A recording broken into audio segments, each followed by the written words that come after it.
یہاں پر ایک نئی بات فرمائی گئی. ہم لوگ یہ جانتے ہیں کہ درود ہو نبی پر، سلام ہو نبی پر، السلام والسلام علیک یا رسول اللہ. نبی کے ساتھ درود و سلام کو مخصوص جانتے ہیں، لیکن قرآن پاک کی آیت کہہ رہی درود ہو تمام مسلمانوں پر، سلام ہو تمام مسلمانوں پر. سورہ احزاب کی آیت جہاں یہ کہتی ان اللہ و ملائکتہ یصلون علی النبی، اللہ اور اس کے فرشتے نبی کو درود بھیجتے ہیں حسب حیثیت اللہ خالق ہونے کی حیثیت سے، مالک ہونے کی حیثیت سے، فرشتے بندے اور دعا کرنے والوں کی حیثیت سے. اور یا ایھا الذین آمنوا صلوا علیہ وسلموا تسلیما، یہاں خصوصیت ہے. لیکن جب ختم نبوت کا تذکرہ فرمایا گیا تو یہ فرمایا گیا هو الذی یصلی علیکم، علیکم، اے مسلمانوں، اے ایمان والوں، اے شہریوں، اے گاؤں کے رہنے والوں، تم سب پر اللہ درود بھیجتا، سب پر اللہ درود بھیجتا. اللہ سب کو سلام کہہ رہا. کیوں کہہ رہا؟ اس لیے کہ اب نبی کا چل چلاؤ ہوگا، آخری نبی ہے اور وہ ہمیشہ رہنے کے لیے نہیں ہے، رخصت ہوں گے. اب کار نبوت تمہارے کانوں پر ڈال ہے. اب امت کی بعثت بھی تمہارے سامنے لائی ہے. کنتم خیر امۃ اخرجت للناس تأمرون بالمعروف وتنهون عن المنکر وتؤمنون باللہ. یعنی اس امت کو انبیاء کرام کے مقام پر لا کر بٹھایا گیا. اور جب یہ فرمایا گیا العلماء ورثۃ الانبیاء، تو علماء سے مراد مدارس کے فارغین ہرگز نہیں تھے. مراد یہ نہیں تھا کہ جن کو خاص قسم کی سندیں ملے. اس وقت یہ آیت اتر رہی تھی، اس وقت نہ کوئی ایسا مدرسہ تھا، نہ گھنٹے تھے، نہ کوئی معتمد، نہ ناظم اور نہ جنرل والا. وہاں سرٹیفکیٹ دیے جا رہے تھے اور حدیث کے دورے ہو رہے تھے. وہاں کے نظام تعلیم کا کچھ اور تھا.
اسے ہارونی، اسے سامروی،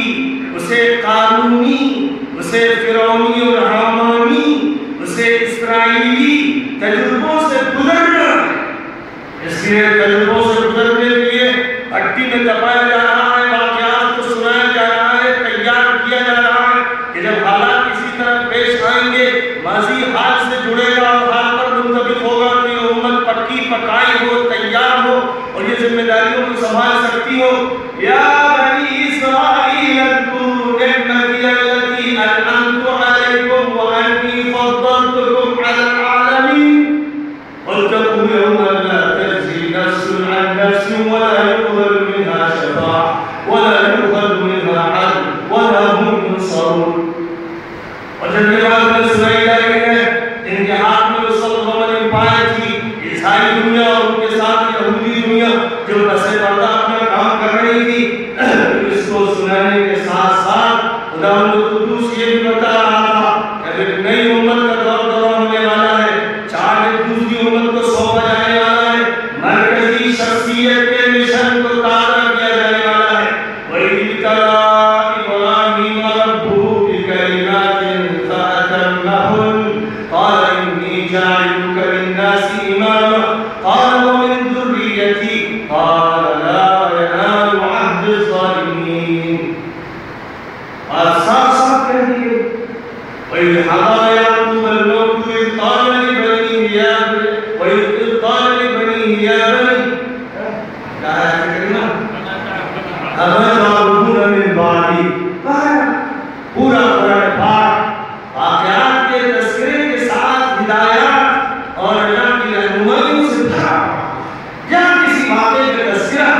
اس واقعے کے اسباب ذکر کرنے کے اسباب و محرکات اور اس سے کیا نتائج مطلوب ہیں ان کا تذکرہ کیا جا رہا ہے، جھجوڑا جا رہا ہے۔ اور دنیا ایسی رسائی جا رہی ہے کہ سننے والا سنتا ہے، آنسو بھی بہتے ہیں، دل بھی لرزتا ہے، کب کبھی تاری ہوتی ہے، خشوع و خضوع کی کیفیت میں لوگ ایسا لگتا ہے کہ زمین سے عالم بالا میں منتقل ہو گئے ہیں، کلام الہی کو کان لگائے ہوئے سن رہے ہیں، خدا سے مناجات ہو رہی ہے، خلوت ایسی ہے جس میں جلوت کا کہیں پتہ نہیں، بس اللہ سے ہم کلامی کے شرف نصیب ہو رہا ہے۔ اور مسجد نبوی میں لگتا ہے کہانیاں پڑھ رہی ہیں اور ابال آ رہا ہے، ہجیاں بندی ہوئی ہیں۔ کلام الہی کے اثرات ایسے زبردست ہیں، مؤثر واقعات کے ساتھ ساتھ جب حال کو ماضی سے اور ماضی کو حال سے جوڑا جا رہا ہے تو پھر ایسی کیفیات تاری ہو رہی ہے کہ لوگ اپنے ارد گرد کے ماحول سے تھوڑی دیر کے لیے بالکل گم ہو جاتے ہیں۔ بس زیادہ طویل بات نہیں کرنا ہے، حضرت علی رضی اللہ تعالیٰ عنہ جو نبی پاک علیہ الصلوۃ والسلام کی آغوش میں رہے اور آپ کی صحبت سے مستفید ابتدائی جوانی سے ہوتے رہے، ان کی زبان سے جملے نکلے تھے، کتاب اللہ تعالی فی خور ما قبلکم ونبر ما بعدکم ونبر ما قبلکم وخور ما بعدکم وحکم ما بینکم والفصل لیس بالحزن من ترکه بالجبار نصره اللہ ومن ابتغى الهدى في غیره اضله اللہ۔ روایت ہے کہ اللہ کی کتاب میں پچھلے حالات بیان کیے گئے، واقعات بیان کیے گئے، قوموں کے، امتوں کے، انبیاء کے، پیغمبروں کے، مسلمین کے، حاجیوں کے، رہبروں کے حالات واقعات بیان کیے گئے اور اس وقت کے بھی حالات بیان کیے۔ قد انزلنا الیکم کتابا فیہ ذکرکم افلا تعقلون، یعنی قرآن جب اتر رہا تھا تو اس وقت بھی ایسا تجزیہ کیا گیا ہے۔ پڑھیے سورۃ الانفال، جنگ بدر کی ساری تفصیلات سامنے آ جائیں، اور پڑھیے سورہ آل عمران کا بعد کا حصہ تو جنگ احد کا نظارہ کر لیجئے، اور پڑھیے سورہ احزاب تو جنگ خندق کو دیکھ لیجئے، اور پڑھیے سورہ براءہ تو آپ جنگ تبوک کا نظارہ کر لیجئے، اور پڑھیے سورۃ الفتح تو سورہ حدیبیہ کے مضمرات کو اچھی طرح سے سمجھ لیجئے، اور پڑھیے سورہ براءہ میں جنگ حنین کا تذکرہ اور اس میں شکست اور ریب اور فتح اور کامیابی کے اسباب کو پا لیجئے، سمجھ لیجئے۔ نبی کے بارے میں پڑھنا چاہیں تو نبی کی سوانح پڑھ لیجئے، صحابہ کرام کے جنم کے بارے میں جاننا چاہیں تو قرآن کی آیت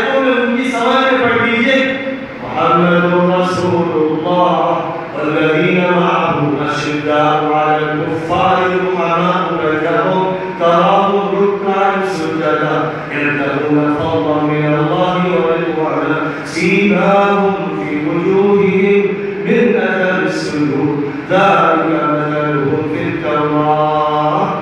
ومثلهم في الإنجيل كزرع أخرج شطأه فآزره فاستوى على سوقه يعجب الزراع ليغيظ بهم الكفار وعد الله الذين آمنوا وعملوا الصالحات منهم مغفرة وأجرا عظيما. مکی دور کو پڑھیے، مدنی دور کو پڑھیے، اہل نبوی جس وقت قرآن اتر رہا تھا 23 سال کے عرصے میں ہر وقت کا حال، راتوں کا حال، دنوں کا حال، سفر کا حال، حضر کا حال، اور حضور پاک علیہ السلام آرام فرما رہے ہیں، کام ہو رہا، سرگرم ہے زندگی کی دور میں، تب حالات ہر طرح کے حالات کی رعایت کرتے ہوئے قرآن پاک کی آیات اتر رہی، اور پھر آپ جانیں کہ اس آیت کے بعد دیکھیں خلفائے راشدین کے دور کو وعد اللہ الذین آمنوا منکم وعملوا الصالحات ليستخلفنهم في الأرض كما استخلف الذین من قبلهم وليمكنن لهم دینهم الذی ارتضى لهم وليبدلنهم من بعد خوفهم أمنا يعبدونني لا يشركون بي شيئا. بیرونی دنیا میں حالات اور فضل شکست کی تفصیلات کو دیکھنا چاہیں تو الف لام میم غلبت الروم فی ادنی الارض وهم من بعد غلبهم سيغلبون في بضع سنين لله الامر من قبل ومن بعد ويومئذ يفرح المؤمنون بنصر الله ينصر من يشاء. اور پھر اگر آپ چاہیں کہ بہت بات کے حالات پڑھیں تو پھر پڑھتے چلے جائیے، قیامت کی بڑی علامتوں کو پڑھیے، قیامت کی چھوٹی علامتوں کو پڑھیے، حالات کے مختلف اتار چڑھاؤ کو پڑھتے چلے جائیے، اور پھر آیات کے اجمال میں احادیث کے تفصیلات کا ادراک کرتے چلے جائیے. آپ قرآن کے ذریعے ماضی سے بھی واقف ہو جائیں گے، حال سے بھی واقف ہو جائیں گے، مستقبل سے بھی واقف ہو جائیں گے. آپ کے پاس انسائکلوپیڈیا ہوگا، اور یہ انسائکلوپیڈیا کسی علاقے یا منطقے کا نہیں ہوگا، کائنات کا انسائکلوپیڈیا ہوگا، رب کائنات کا معتبر اور آتھینٹک انسائکلوپیڈیا ہوگا. کاش کہ دنیا کی اقوام و ملل کو یہ معلوم ہوتا، کاش کہ مدرسے میں تفسیر پڑھنے والے اس مشن کو سمجھتے، کاش کہ ادب اسلامی کا قاعدہ پوری قوت کے ساتھ قرآن پاک کی اس طاقتور انقلاب انگیز ادب کو لے کر دنیا میں اشتراکیت، دنیا میں راسمالیت، دنیا میں کیپٹلزم اور کمیونزم اور دنیا میں لبرلزم کو مخاطب وہ کرتے افراد جو اس سے جڑے ہوئے تھے، تو دنیا میں پھر نئے دور کا آغاز ہوتا، ایک نیا چیلنج سامنے آتا. مسلمان حالت مظلومی میں بے کسی میں نہ ہوتے، بلکہ مسلمان فاتح بنتے ہوئے آگے بڑھ رہے ہوتے، اور قرآن پاک کے دلائل اور براہیم کو لے کر اور اس کی آیات کے اعجاز کے ذریعے چکا چوند کر دیتے، نگاہیں خیرہ ہو جاتی، گلے کے منہ کو آتے، باطل تھراتا اور کانپتا، اور جا الحق وزاق الباطل کے نعرے لگتے، اور فاتحین اسلام آگے بڑھتے چلے جاتے. ضرورت ہے اس دور میں میڈیا کو کیپچر کرنے کی، ضرورت ہے لٹریچر کو سجدہ کرانے کی، ضرورت اس کی ہے کہ الیکٹرانک میڈیا اور پرنٹ میڈیا جس کے ذریعے سے افکار و خیالات کی ترسیل کا کام انجام دیا جاتا، ضرورت ہے کہ اس کو اپنے ہاتھ میں لے لیا جائے اور قرآن پاک سے اس کو مربوط کر دیا جائے، اور قرآن پاک کے بول اور صداؤں کو ایسا سنایا جائے جیسے مکہ مکرمہ میں سنایا جا رہا تھا.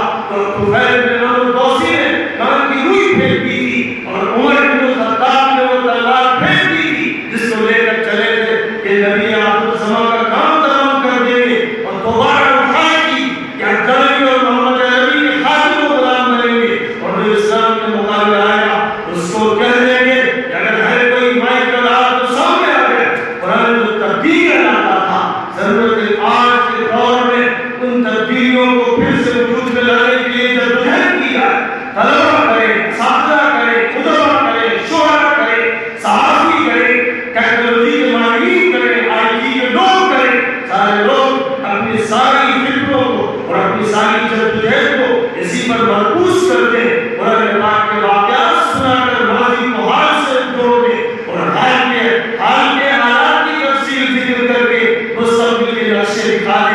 انشاءاللہ اس کے نتیجے